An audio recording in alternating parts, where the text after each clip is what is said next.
Piranha নামটি শুনলেই কেমন যেন ভয় লাগে। ছোট অথচ ভয়ঙ্কর এই মাছগুলো দক্ষিণ আমেরিকার জঙ্গলে ঘেরা নদী নালায় বাস করে।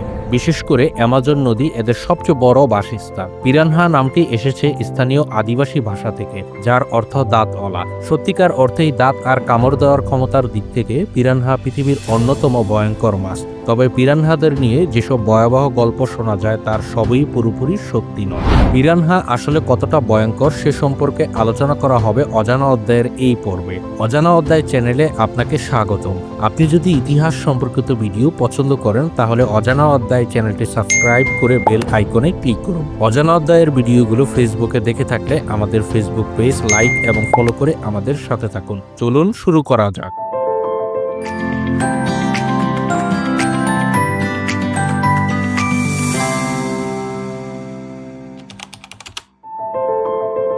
পিরানহা মাছ সাধারণত ছোট আকারের হয়, যাদের দৈর্ঘ্য 14 থেকে 35 সেন্টিমিটার পর্যন্ত হতে পারে।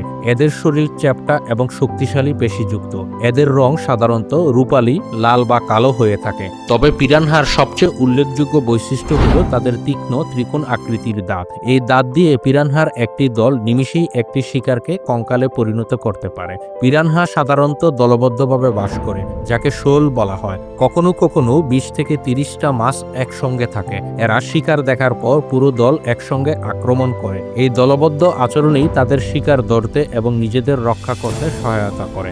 পিরানহা মাছ সাধারণত মাংসাশী, তবে কিছু প্রজাতি সর্বভোক। এরা মূলত ছোট মাছ, পোকামাকড় এবং মৃত প্রাণীর দেহ খায়। কিছু প্রজাতি গাছপালা এবং ফলমূল খায়। পিরানহার খাদ্যাভ্যাস পরিবেশের খাদ্য শৃঙ্খল ভারসাম্য রক্ষায় গুরুত্বপূর্ণ ভূমিকা পালন করে। এরা মূলত মৃত প্রাণী এবং দুর্বল মাছকে নদী পরিষ্কার করে রাখে। যখন নদীতে খাবার কমে যায় তখন নিজেদের প্রজাতির দুর্বল সঙ্গীকেও কামড়ে খেয়ে ফেলতে পারে। পিরানহাকে আক্রমণকারী প্রাণী হিসেবে অনেকের মনে হলেও এরা বেশিরভাগ সময় শান্ত থাকে।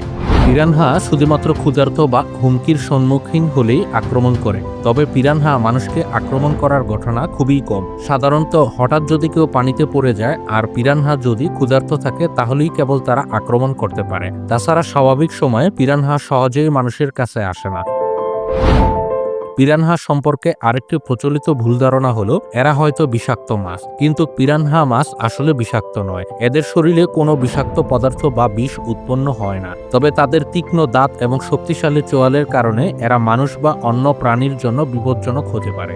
পিরানহার কামড় গভীর ক্ষত সৃষ্টি করতে পারে এবং ক্ষত সংক্রমিত হলে জটিলতা দেখা দিতে পারে, কিন্তু এটি বিষের কারণ নয়, বরং ব্যাকটেরিয়া সংক্রমণের ফলে ঘটে থাকে। অ্যামাজন অববাহিকায় আদিবাসী সম্প্রদায়ের মধ্যে পিরানহা মাছ জনপ্রিয় খাদ্য হিসেবে ব্যবহৃত হয়। এদের মাংসের স্বাদ অন্যান্য সুস্বাদু পানির মাছের মতোই, তবে পিরানহার মাংসে কাঁটা বেশি থাকে। পিরানহা ভয়ঙ্কর মাছ হিসেবে জনপ্রিয় হয়ে ওঠার পেছনে হলিউড সিনেমার অবদান রয়েছে। সিনেমায় পিরানহাকে এমনভাবে দেখানো হয়েছে যেন একদল পিরানহা মুহূর্তের মধ্যে গোটা মানুষকে কঙ্কালে পরিণত করতে পারে, কিন্তু বাস্তবে এমন ঘটনা খুবই বিরল।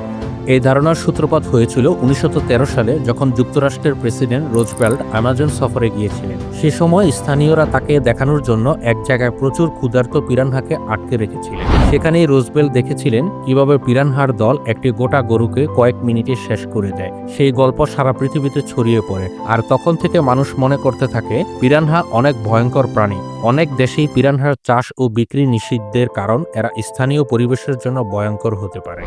বাংলাদেশেও 2008 সালে পিরানহা মাছের আমদানি, বিপণন, খামার ও প্রজনন নিষিদ্ধ করা হয়েছে, কারণ এরা আমাদের দেশের নদী নালায় ছড়িয়ে পড়লে দেশীয় মাছের জন্য প্রাণঘাতী হতে পারে। তবে সাম্প্রতিক সময়ে বাংলাদেশের বেশ কিছু জায়গায় পিরানহার সমগোত্রী পাকু মাছ চাষ এবং বিক্রি হতে দেখা গেছে।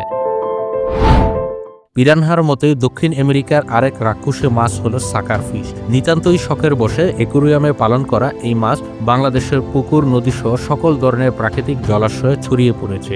এরা দেশীয় প্রজাতির ছোট মাছ এবং বড় মাছের পোনা খেয়ে থাকে। আজ এ পর্যন্তই। আমাদের ভিডিওগুলো ফেসবুকে দেখতে চাইলে অজানা অধ্যায়ের ফেসবুক পেজ লাইক এবং ফলো করুন। পরবর্তী ভিডিও আপলোড হওয়ার সাথে সাথে দেখতে চাইলে অজানা অধ্যায়ের চ্যানেলটি সাবস্ক্রাইব করে বেল আইকনে ক্লিক করুন। পরবর্তীতে আপনারা কি বিষয়ে ভিডিও দেখতে চান তা অনুগ্রহপূর্বক কমেন্ট করে জানান। ভিডিওটি দেখার জন্য অসংখ্য ধন্যবাদ।